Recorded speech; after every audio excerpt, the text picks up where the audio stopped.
So in this lesson we are going to be looking at a patron request from John Brand. Thanks John for waiting for this one, it's taken me a while to get around to it.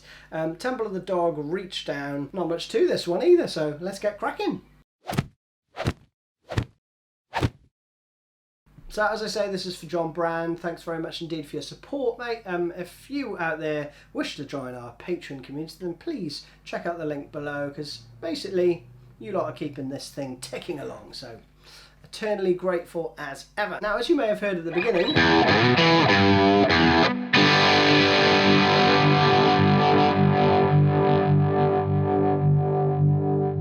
can you hear that kind of pumpy, washy kind of effect?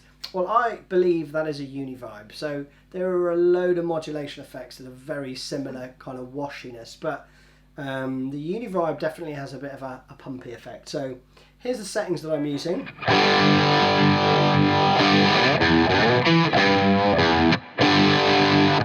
Clean. That's pretty subtle clean.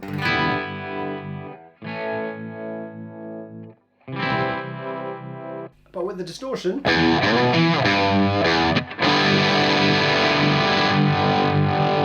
all manner of good sonic things happen. So if you don't have a univibe pedal, then don't worry. It's not going to make a huge amount of difference. But I think Stone does use one live as well for this. The song starts with a slide from the 12th fret, and then you're into the main riff, which repeats around, okay? And this serves as the intro riff and the verse and the chorus, actually, okay? Once you've played that slide, you're going to play an open E, then a slide up to the 7th fret, and you're going to play the 7th fret on the A string,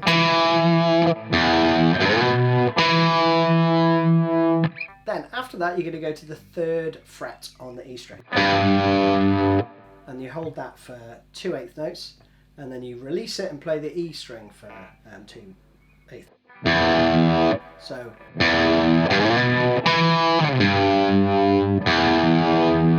okay, I don't think that there is a bend on the 3rd fret. I don't think it's and it's certainly not that pronounced. If there is, it's a very, very subtle bend, but I'm not doing a bend there, so up to you if you want to put one in, but I don't think that's what Stone plays.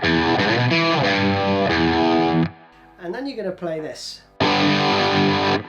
which is, and Stone does play it with his little finger actually, so you know, if you're doing that, then you're in good company.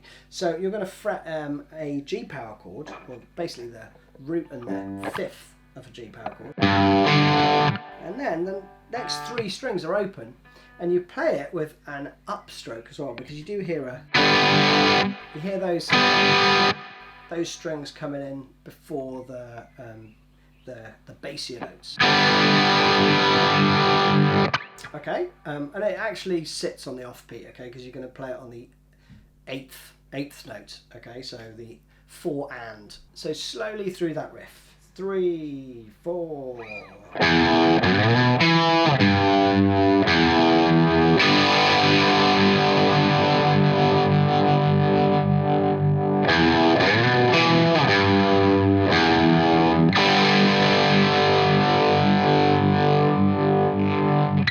And that is it. You just repeat that round and round, okay? So nothing particularly tricky. If you want to play it exactly like Stone, he slides up with his 1st finger, and he also frets the 3rd note, which is the 7th fret on the A string. Frets that with the same finger. If that's too tricky, you can always go with your 2nd and 3rd, and then you can go back down to the 3rd fret with your 1st. For that 2nd bit. So entirely up to you how you do that, but that is the main riff. And the next part is just some chords, and they're pretty straightforward, but let me play it for you in context coming out of that riff. So 3, 4.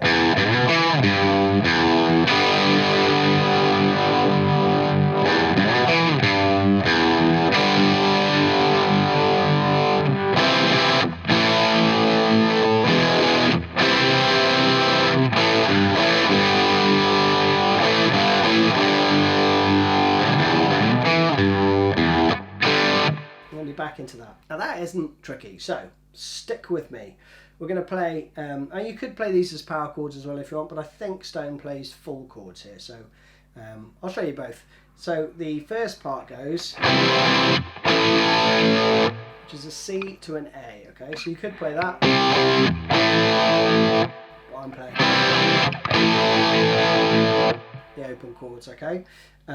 So that's 1, 2, change.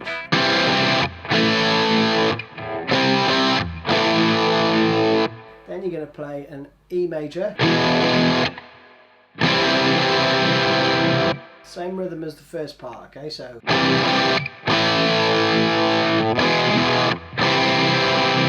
then you got this.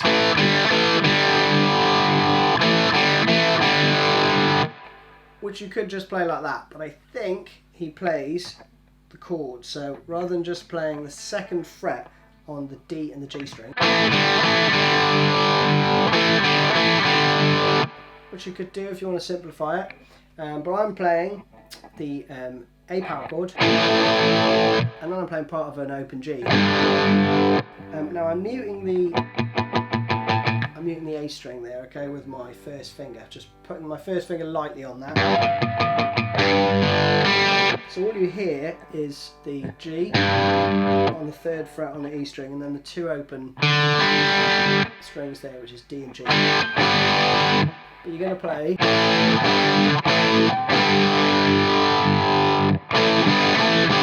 In fact, actually, I'm not muting that with my first finger. I'm muting it with a bit of meat from the 2nd finger. Otherwise, it's tricky to play it. Okay, so just practice voicing that with clean tone.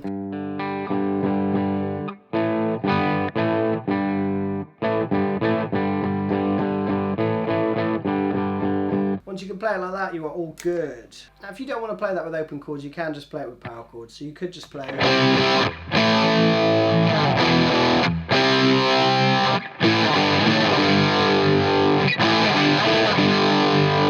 I don't think it sounds as good, so I would recommend you go with that. Now you go back into that riff. Also, when the singing comes in for the verse, the dynamics do come down slightly in it, okay? I'm not even sure if the univibe stays on in that part. It's quite hard to hear. Live it does, but on the album it gets a bit tricky to tell. I think it does, and it just comes down in volume. So you could just palm mute.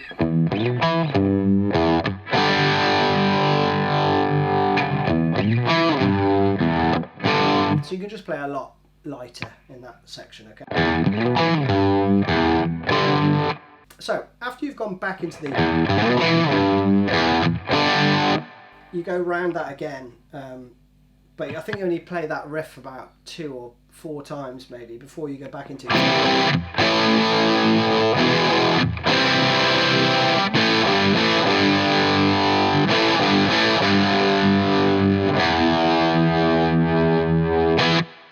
Okay, and that's the only variation of that riff, right? So you play round it, and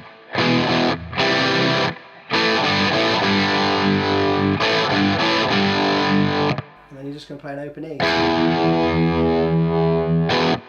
Okay, like that. So you let the open E ring out for 1 bar or 4 beats,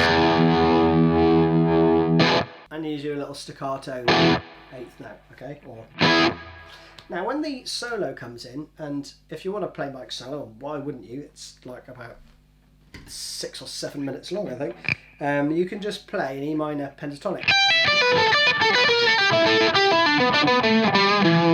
Or an E blues as well, okay? So all of that.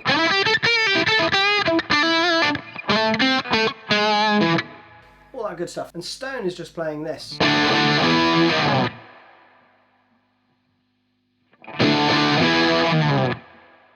think it's that anyway, which is just 5th fret to the 7th fret.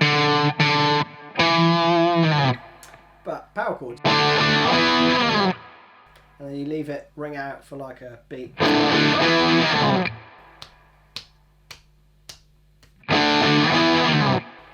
That's it. And then again the chorus.